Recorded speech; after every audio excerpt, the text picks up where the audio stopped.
You're listening to the New Heroes of Old novelcast, written and read by author Greg Bulmash.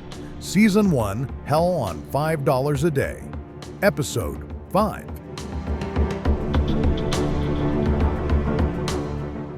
Chapter 5. Ambush at Dusk. It took a few months of nighttime raids before the Germans figured out what they were dealing with and began active countermeasures. A squad of soldier priests led by a German vampire who helped them track the Americans. Samson was out hunting four-legged food for the squad and had picked off a wild boar. They were plentiful, they were pigs, and the unit didn't have to hurt some farmer's livelihood by stealing a domesticated pig. It was a younger one, maybe 100 pounds, and he'd hung it by its feet from a tree, bleeding it into a rubber collector sheet that funneled the liquid into a canteen. The German vampire came from downwind, trying to catch Samson by surprise, but he wasn't quite as stealthy as he thought. As the German lunged for him, Samson moved out of the way and the German got a face full of boar, twisted, clipped the tree with his shoulder, then bounced off into a barrel roll before regaining his feet. The German was probably Alain size, maybe a tad smaller. He definitely outclassed Samson in weight and reach. Samson tried to fake him out and get around him, but the German was both fast and nimble, cutting him off at every attempt, but never actually trying to engage him. Samson heard the approaching soldier priests and realized the German vampire was trying to distract him and hold him while they snuck up. Why fight when his approaching buddies could do it for him? Since going forward or backward wasn't an option, Samson went up, scaling the trunk of the closest tree. The German climbed after him. When Samson was 20 or so feet up, he waited for the German's hand to get within inches of his boot, then leapt.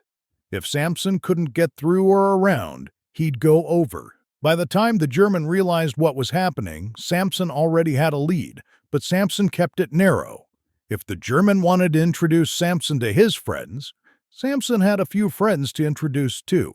Once he got within earshot of where the unit had been breaking camp, Samson stopped and made a stand, waiting for the vampire to get closer. The German vampire approached slowly, sniffing the air and listening intently. "Come on, you German vampire," Samson shouted, emphasizing the last two words. "How many buddies you got out in the woods?"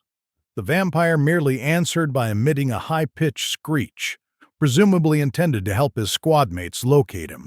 Back at the camp, Vinny and Reese quickly secured their gear, tying their duffels onto their packs, getting ready to move out. "Stow that gear," Alain whispered. "Are you nuts?" Vinny asked. "That's an order, Rinaldi." Alain barked in a harsh whisper. "Reese, get around their flank and find out what's approaching." Reese continued securing his pack. Vinny, seeing him, did the same. "What the hell are you doing, Reese?" Alain growled. Reese looked him in the eye, speaking calmly and quietly. "Deserting." It took all of Alain's self-control not to stand up and yell at Reese. "We've got a man up there putting his life on the line for us. So let's hump it and make sure his sacrifice isn't in vain," Reese replied, smiling a sardonic grin. Alain lost his cool. "We are not leaving a man behind!" Reese put a finger to his lips and shushed Alain. "If you think I'm risking my neck for that," he said, "you can go fuck yourself." He said it almost cheerfully and smiled at Alain afterward. Reese stood up, shouldered his pack, gave a flippant salute, and ran off. Vinny looked after him, looked at Alain, shrugged, and took off after Reese. Alain was tempted to follow just so he could beat the ever-loving stuffing out of them, but that would have to wait. He wasn't going to leave Samson hanging. The German anti-vampire unit may have been trained in fighting vampires, but they weren't trained in stealth. They crunched around in the woods like priests in boots. The fact that they actually were priests in boots wasn't an excuse. Sending ill-trained men like this on a vampire hunt was like sending a marching band after a murderer. The only difference was the priests had the right weapons for the job, unlike the poor schnook in the marching band who'd have to bludgeon the murderer to death with a tuba.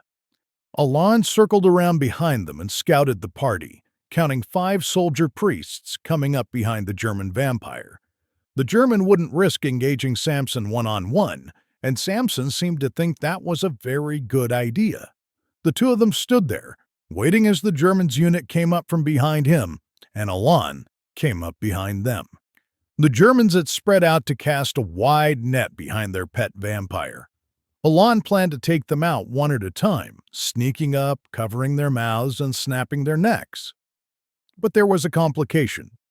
Each priest wore a hooded chainmail shirt made of silver. Alain changed his plan on the fly, speeding up as he approached, throwing an elbow at the German priest's head as hard as he could.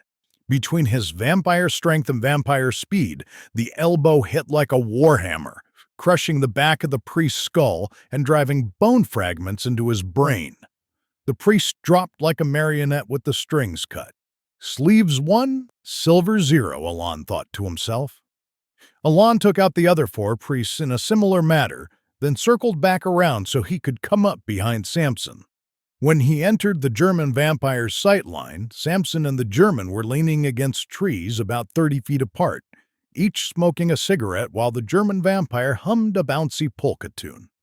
"Your friends are dead," Alain said, walking up confidently beside Samson, which was more difficult than it looked. The disadvantage of stronger senses was that you could smell cigarette smoke more intensely from farther distances. Standing next to Samson was like standing in a room full of smokers with the windows closed. Alain didn't need to cough, but the urge to wrinkle his nose and blink his eyes was hard to resist. The German vampire looked to be barely older than 19 or 20. The sort of fresh-scrubbed blonde Teuton that Hitler favored as his master race.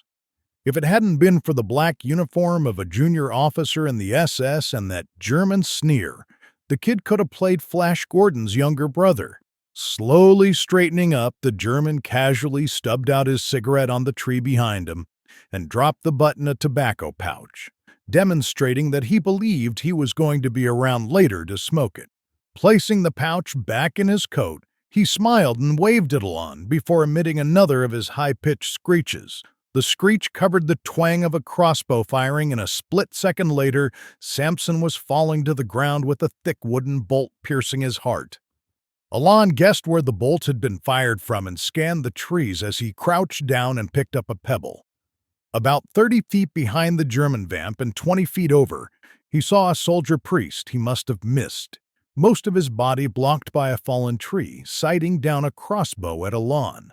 Alain shook his head. The vamp must have started smoking first, luring Samson into lighting up. The smell of the smoke would have covered the scent of the approaching soldiers, while the vampire's humming would have covered the sound of the sniper creeping up and getting into position. The soldiers farther back in the forest were merely the sweepers. The sniper followed more closely, getting in place first and waiting for Samson's backup to show so he could get multiple kills.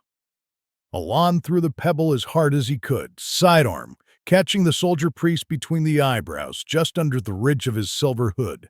The pebble bored through the man's skull like a bullet, and he slumped. A finger twitch sending the bolt with Alain's name on it firing harmlessly into the ground, 10 feet away.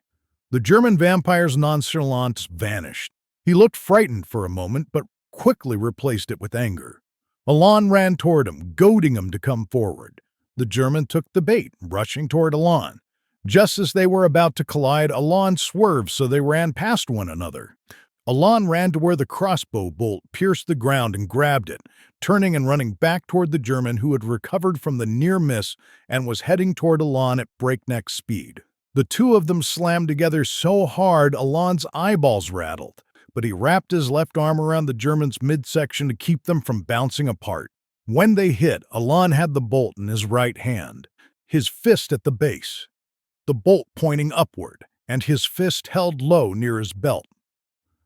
Perhaps the German had been expecting an overhand strike, or thought that overhand was the only way a fatal blow could be delivered. Whichever it was, he didn't defend against Alain's right hand, opting instead to try to wrap Alain up and throw him to the ground, expecting to wrestle. But Alain took advantage of the embrace to jam the tip of the bolt through the German's upper abdomen, in up under the rib cage, and speared his heart from beneath. The German's embrace went slack and Alain let him drop to the ground.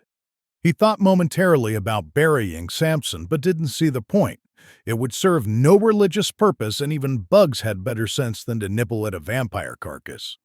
When the sun came up, Samson and the German would start dissolving. In a few days, there'd be nothing left of them but their clothes. Alain ran back to the campsite, secured his pack, and took off in the direction Vinny and Reese had gone. Wait, don't go yet. Please hit like and subscribe to encourage my behavior. Knowing people are reading or listening is what keeps me going. If you can't wait for the other episodes, check out the audiobook at bounce.ws/books. That's bounce.ws/books. And please visit bulmash.com for the latest updates on the novels, podcasts, and the journey from here to season 12. The New Heroes of Old Novelcast is read and produced by Greg Bulmash and distributed by Bulmash Media, LLC. Copyright 2026 by Greg Bulmash. Music is from the YouTube audio library. The opening music is Jungle by Akash Gandhi. The closing music is Better by Anno Domini Beats. Thanks for listening, and remember to come back soon.